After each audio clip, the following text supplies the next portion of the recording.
So, can I tell you a little something about Abaddon? Since I was about 25 years old, I got my Bible notes right here. That's what I'm looking over.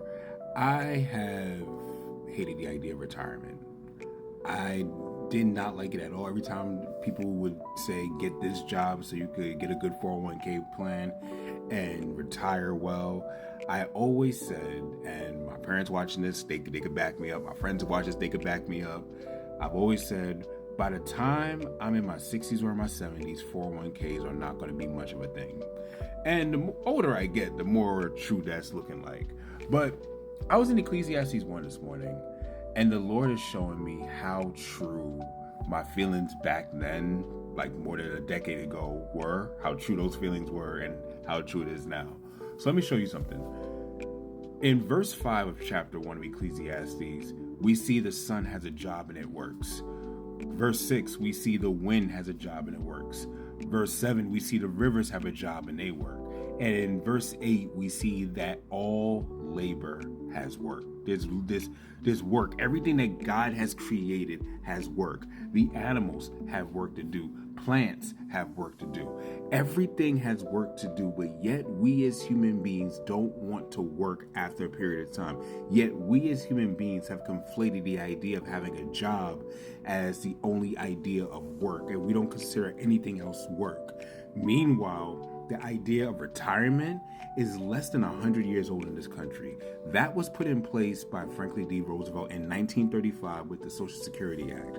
And if you go even further than that, in the 70s is when we got 401ks. So the idea of retirement, which if you want to go even back to that, the average lifespan at that point was the age of 61. So really, the government was making bank off the idea of retirement more than the people.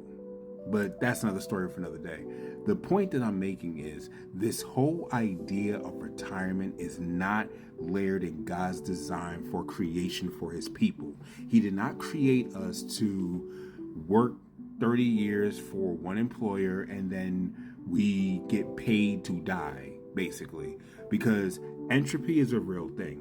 We go to the place of death every single day, and our bodies and our mindsets lead to death unless we intentionally choose life every single day. Death is the default. How do I know? Let me ask you something. Do you have to try to get dirty, or do you have to try to stay clean? You have to try to stay clean, right?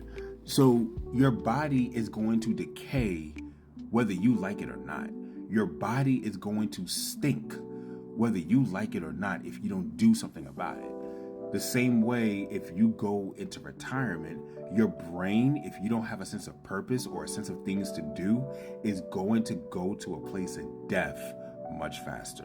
That's why the records show when people retire and they don't have anything for themselves to do after retirement, they end up dying very shortly after their jobs. That's where all these health issues come into place. And I say all this to say, please have something that God has placed on your heart. Please talk to God about this. I'm being very direct. I am not saying go find your purpose anywhere else. I'll be the first to tell you, you're not going to find your purpose outside of God. You're not. You may find a counterfeit. You may find the devil tell you something else, but you're not going to find your purpose outside of God. So find God, get your purpose from him, and then work that thing. Work that thing while you have your job. And you know what? To some of you watching, work that thing out of your job so that you can do it more and more full time.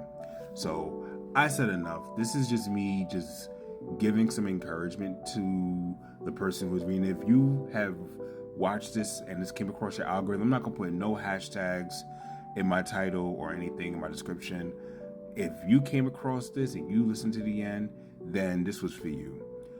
Go to God and talk to him more and more about this and share it with someone who needs to hear this as well. Catch you on the next one.